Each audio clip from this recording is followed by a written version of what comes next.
Hi friends, ఇవాళ గుళ్ళో కార్తీక పురాణం చదువుతారు, వీడియో తీస్తారు. చూడండి ఫ్రెండ్స్.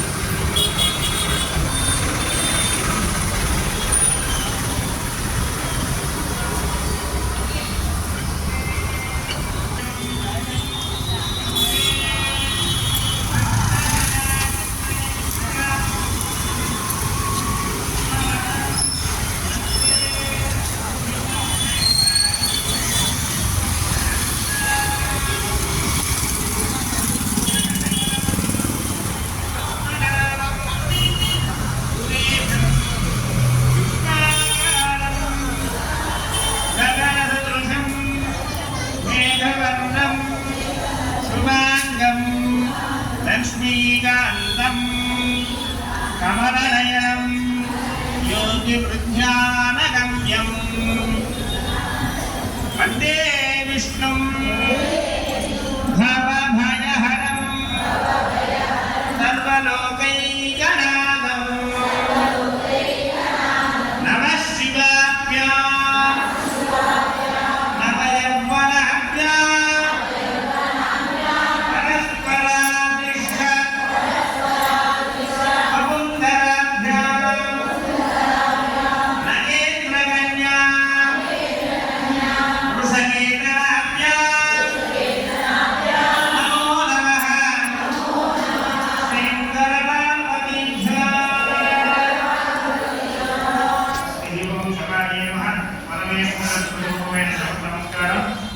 ఈరోజు త్రిశంశదోధ్యాయం అంటే 34వ చివరి అధ్యాయంలో భాగంగా కార్తీక వ్రత మహిమ ఫలశ్రుతి.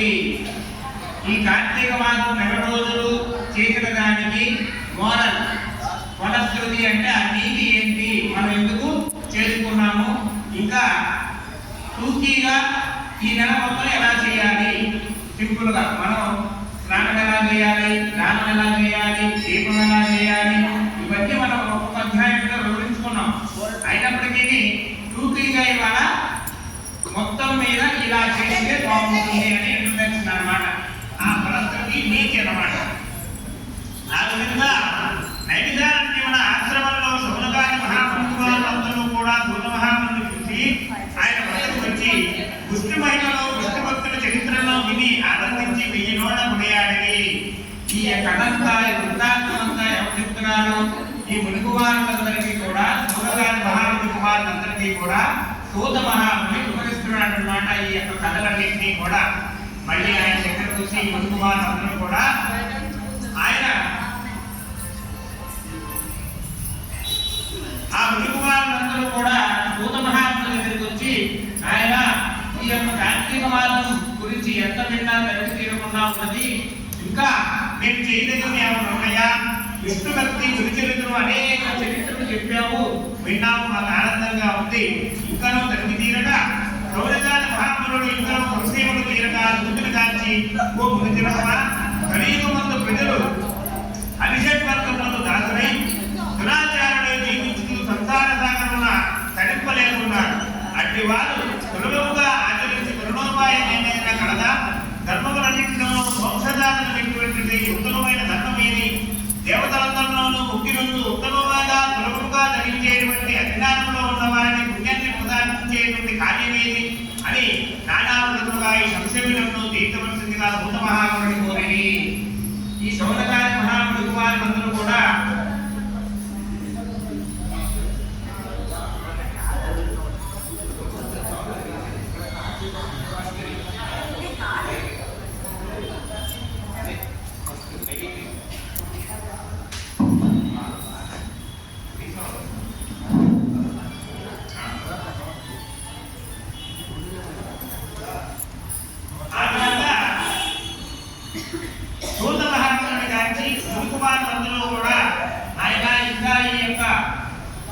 మానవులందరూ కూడా దుర్భిక్షంలో సంసారమైన సాగరంలో పడి పుట్టి బిడ్డాడుతున్నాం. మేమందరం కూడా ఈ సంసార సాగరాన్ని సాగి దాటేసి మేము మోక్షాన్ని పొందే సులభతరమైన మార్గం ఏమంటే చెప్పిన ఆయన హోమాలు యజ్ఞాలు ఇవంటే నిత్యం మేము చేయలేము.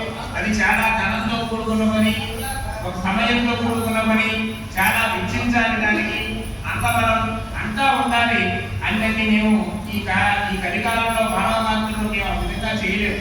ఉత్తమంగా మేము ఒక దీపం పెడితే మోక్షం కలిగే విధంగా, ఒక దానం చేసే పుణ్యం కలిగే విధంగా మాకు ఏదైనా ఇంకా ఇతర విషయాలు ఉంటే చెప్పవలసింది కానీ ఆ మునికుమారులందరూ కూడా సూత మహాముని కోరినారు. అంత సూత మహాముని ప్రశ్నలు ఆలకించి, ఓ మునికుమారులారా, మీకు కలిగిన సంశయంలో తెలుసుకోవాల్సిన అందరూ తెలుసుకోవాల్సినవి. కలిగి వందని మానవులు మందబుద్ధులు శనిక సభం కోసం నిండిన సంసార సాగరమును దాటగా మీరు అడిగిన ప్రశ్నలు మోక్ష సాగరమును దాగలవు. కార్తీక మతం నిలబడి నిజాముడిగా పూర్వం నుంచి నా ముఖ్యములు దారదములు భర్తములు చేకూరు. కార్తీక మతం శ్రీమన్నారాయణకు ప్రీతికరమైనటువంటి వాదము. అది అన్ని మతముల కంటే ఘనమైనది. శ్రీహరి వర్ణించినాడు. ఆ మతమైన వర్ణించడం కాదు, శక్తి కాదు, విద్యా కాదు, రాక్షాలు బ్రహ్మదేవుడికైన శక్తిము కాదు. అయినను నేను సూక్ష్మముగా వర్ణించను అన్నట్ట. ఆ దుర్మహాముని కుమార్తెను అడిగితే, ఆయన అరిషట్ వర్గాలతో కూడుకున్నటువంటి కామ, క్రోధ, లోభ, మోహ, మదహత్సరాలతో ఈ యొక్క కలికాలంలో మానవులందరం బతుకుతూ ఉన్నాం. మోక్షాన్ని మనం కనుక్కోలేము. మన పక్కనే దేవుడు ఉన్నా కూడా మనం కనుక్కోలేము. ఆయన తిరిగి లేదు కలికాలంలో. కనుక మనం సులభతరంగా మోక్షాన్ని పొందేటువంటి ఈ యొక్క శ్రీమన్నారాయణ వ్రతాన్ని, ఈ కార్తీక వ్రతాన్ని ఆచరించుకుంటే ఆ యొక్క మోక్షాన్ని పొందే బాధ్యం మనకు కలుగుతుంది. అది ఏ విధంగా అయ్యా అంటే, ఇంకా కార్తీక వ్రతం గురించి వివరించాలంటే సాక్షాత్తు బ్రహ్మదేవుడు అనుకోవడం కాదు, కానీ సూక్ష్మంలో శ్రీమన్నారాయణ నాకు చెప్పాడు. ఆ యొక్క సూక్ష్మ విధానాన్ని మీకు వివరిస్తాను వినమన్నట్ట. కార్తీక మాసంలో ఆచరించవలసిన పద్ధతులను చెబుతూ శ్రద్ధగా ఆచరిస్తున్నాడు. ఈ విధంగా ముఖ్యమంత్రికి కూడా ఈ కార్తీక మాసం నెల రోజులు ఏం చేయాలో శ్రద్ధగా వినమని చెప్తున్నట్ట. కార్తీక మాసంలో సూర్య భగవానుడు తులారాధీయుడు ఉన్నప్పుడు శ్రీహరి ప్రీతి కొరకు మనకు ముక్తి కలుగుటకు తప్పనిసరిగా నదీ స్నానం చేయగలను. మనం నదీ స్నానం చేయాలి. చాలా ముఖ్యమైన ఈ కార్తీక మాసంలో మనం అధ్యాయంలో చెప్పుకున్నాం. అట్లా నదీ స్నానం తప్పకుండా ఈ తులారాశిలో సూర్య భగవానుడు ఉండగా ఈ నెల రోజులు కూడా తులారాశిలో సూర్య భగవానుడు రవి సంక్రమణం జరుగుతుంది. ఈ నెల రోజులు కూడా అది శాస్త్రము, ధర్మము ఇవన్నీ పక్కన పెడితే ఆరోగ్య సూత్రం. పొద్దున్నే సూర్యోదయానికి పూర్వం సూర్యుడు తులారాశిలో ఉండగా స్నానం చేస్తే మెదడు నరాలు అవన్నీ కూడా స్టార్ట్గా పనిచేస్తాయి. మందంగా లేకుండా సూర్యోదయానికి పూర్వమే చేసేయాలి. కనుక ఈ నదీ స్నానాన్ని చెప్పడం మనకు జరిగిందన్నమాట. కనుక మనకు వృత్తి కలుగుతూ తప్పనిసరిగా నదీ స్నానం చేయబడను. దేవాలయానికి వెళ్ళి హరిహరాదులను పూజించవలను. తన ఉన్నదానంతో కొంచెమైనను దానధర్మములు చేయబడను. చక్కగా దేవాలయానికి వెళ్ళి స్నానం చేసి హరిహరాదులను పూజించి, ఎవరికి ఏ దగ్గరలో ఏ దేవాలయం ఉంటే ఆ దేవాలయానికి వెళ్ళి చక్కగా స్నానాన్ని అర్చించుకొని పూజించుకొని సూచనంలో దానధర్మం చేసుకుంటూ తన దగ్గర ఉన్న దాంట్లో దానధర్మం చేయమన్నట్ట. అంతేకాక రాత్రిళ్ళు విష్ణు ఆలయంలో కానీ శివాలయంలో కానీ ఆలయంలో దీపారాధన చేయబడను. ఆ విధంగా ఉదయం పూట చేసుకుని సాయం సంధ్య వేళ మళ్ళాగా చక్కగా వైష్ణవాలయంలో కానీ దగ్గరలో శివాలయంలో కానీ ఏమిటండి అక్కడ దేవాలయానికి వెళ్ళి ఆవునోట్లో చక్కగా దీపారాధన ఉంచాలట. ఈ విధంగా చేసిన సకల భావంలో అన్ని విముక్తులై సకల సౌకర్యంలో అనుకుంటారు. ఈ నెల రోజులు ఏ విధంగా అయితే ఎవరైతే చేస్తారో సకల ఐశ్వర్యాలు పొంది మోక్షాన్ని పొందుతారట. సూర్యుడు తులారాశిలో నెల రోజులు ఈ విధంగా ఆచరించవలేమో వారికి జీవన్ముక్తి కలుగును. ఈ నెల రోజులు కూడా ఈ విధంగా చేసిన వారికి జీవన్ముక్తి కలుగుతుందా అంటే వైకుంఠ ప్రాప్తి కలుగుతుందా. ఇట్లు ఆచరించడానికి శక్తి కొనుగోలు ఉండి కూడా ఆచరించను కానీ ఆచరించే వారిని చూసి ఎగతాళిగా చేసినా కానీ ధన సహాయం చేయని వారికి అడ్డుకొనినా కానీ వారు నానా గోవులందు నరకబాధలు ఉంటారు. ఊరుకుండి ధనబలం ఉంది చెయ్యలేక నేను చెయ్యను అని మూర్ఖంగా ఎవరైతే అంటారో, లేకపోతే చేసేవాడిని చూసి ఎగతాళి చేస్తారో, ఈ విధంగా ఎవరు చేసినా కూడా వాళ్ళు 100 జన్మల పాటు నీచ జన్మలు కోడిగా చుట్టగా పందిగా అనేక నీచ జన్మలు 100 సంవత్సరాల పాటు ఎదుగుతారట. కనుక కార్తీక మాసంలో కావేరీ నదిలో కానీ గంగా నదిలో కానీ ఎక్కడ గౌతమి నదిలో కానీ స్నానమాచరించి ముందు చెప్పిన విధముగా నిష్ఠతో ఆచరించేవాడు ఇహమందు సకల సుఖములను అనుభవించి మధ్యలో మోక్షమును ప్రార్థించిన వైకుంఠవాసులు చక్కగా ఈ విధంగా నదీ స్నానం చెప్పిన విధంగా కార్తీక పురాణంలో చెప్పిన విధంగా ఈ నెల రోజులు ఎవరైతే చేస్తారో వాళ్ళు జీవించి ఉన్నంతకాలం అష్టైశ్వర్యాలతో తొలతూగుతూ ఆనందంగా ఉంటూ చివరిలో మోక్షంలో అంటే పోయిన తర్వాత వైకుంఠ పరపదం చెందుతారట. సంవత్సరంలో వచ్చు అన్ని మాసముల కన్నా కార్తీక మాసం ఉత్తమమైనది. మనకి సంవత్సరంలో 12 మాసాలు వస్తాయి. వాటిల్లో కార్తీక మాసం అనేటువంటిది ఉత్తమోత్తమైనటువంటి మాసము. హరిహరాలు ఇద్దరికి కూడా శివుడికి కేశవుడికి ఇద్దరికి కూడా ఉత్తమమైనటువంటి మాసం అన్నమాట. హరిహరాలకు ప్రీతికరమైనటువంటిది కనుక కార్తీక వ్రతం వలన జన్మల నుండి వారులకు సకల పాపములను నశించును.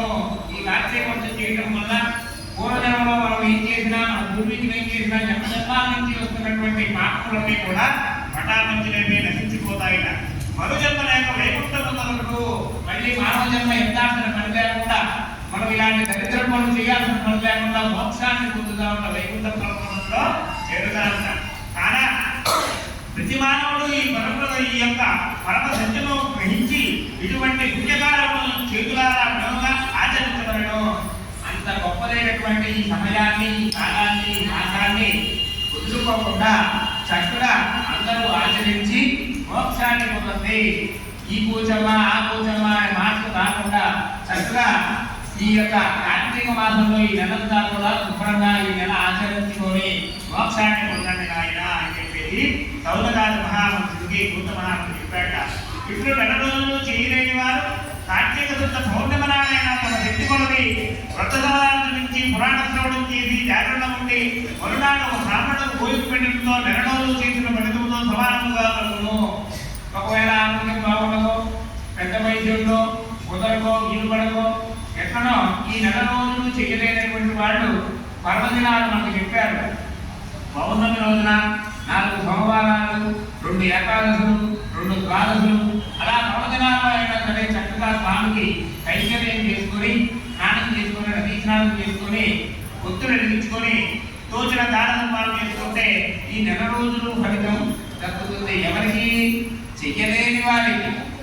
అంతేగాని ఒకరోజు చేస్తే పౌర్ణమి రోజు మొత్తం ఫలితం వస్తుందన్నారు మంత్రులు గారిని ఊరుకుంటే నేను స్నానం చేయకుండా కూర్చొని పౌర్ణమి రోజు ఒకరోజు చేస్తానని చెప్పదు. ఓపిక లేని వాళ్ళకి సహాయం, శరీరం సహకరించిన వాళ్ళకి అది పరమాత్మ నిర్దేశించారన్నమాట. ఈ మాసంలో ధనము, ఈ ఒక్క మొక్క అందరం శ్రద్ధగా వినండి. ఈ మాసంలో ధనము, ధాన్యము, భర్తాలము, గృహము, కన్యాదానము చేయడంతో ఎంతటి ఆలయంలో పుణ్యము లభించును. ధనము కానీ, ధాన్యం అంటే బియ్యం కానీ, గుడ్లు కానీ, అలాంటి ఏ ధాన్యమైనా, బంగారం కానీ, కన్యాదానం ప్రత్యేకంగా చెప్పబడుతుంది మనకి. కన్యాదానం చేస్తే వాటికి తరతరాల పాపాలు నశించి ఉత్తమ గతులు ప్రాప్తిస్తాయి. కార్తీక మాసంలో కన్యాదానం చేస్తే మనం కార్తీక మాసంలో పెళ్ళంటే మీకు ఏమండి అంటారు కదా, మనం చూస్తున్నాం. కొంచెం గమనించుకోండి. మీరందరూ కూడా మారండి, చెప్పండి మీ తరాల వాళ్ళకి. అదే ముద్ర వేయండి. కార్తీక మాసంలో కన్యాదానం చేస్తే గోవు తోకలో ఎన్ని రోగాలైతే ఉంటాయో అన్ని సంవత్సరాల పాటు వైకుంఠ నివాసం మనకు ప్రాప్తిస్తాడట పరమాత్మ. కనుక అంత గొప్పదైనటువంటి ఆ కన్యాదానాన్ని కార్తీక మాసంలో చేసుకుంటే రెట్టింపు ఫలితం కలుగుతుందన్నమాట. పుణ్యతీర్థములను సేవిస్తూ దానధర్మాలను చేయించు లేదా వారికి పుణ్యలోకములను అనుభవించను. ఈ కథను చదివినా వినినా వినిపించిన వారికి శ్రీమంతాలను సకలైశ్వర్యములు ఇచ్చి వైకుంఠం ప్రాప్తి కలుగజేయును. అట్లనే ఈ మాసమంతా ఈ 4 రోజులు కథ విన్నా, వినిపించినా, చదివించిన వాళ్ళందరికీ కూడా ఈ వైకుంఠ ప్రాప్తి కలిగి శ్రీమన్నారాయణ అనుగ్రహాలు పొంది చక్కగా వైకుంఠానికి ఎదుగుతారట. ఇట్లు కాంత పురాణాంతర్గత విశిష్ట శ్లోకాయాం హిందోధ్యాయమాంశః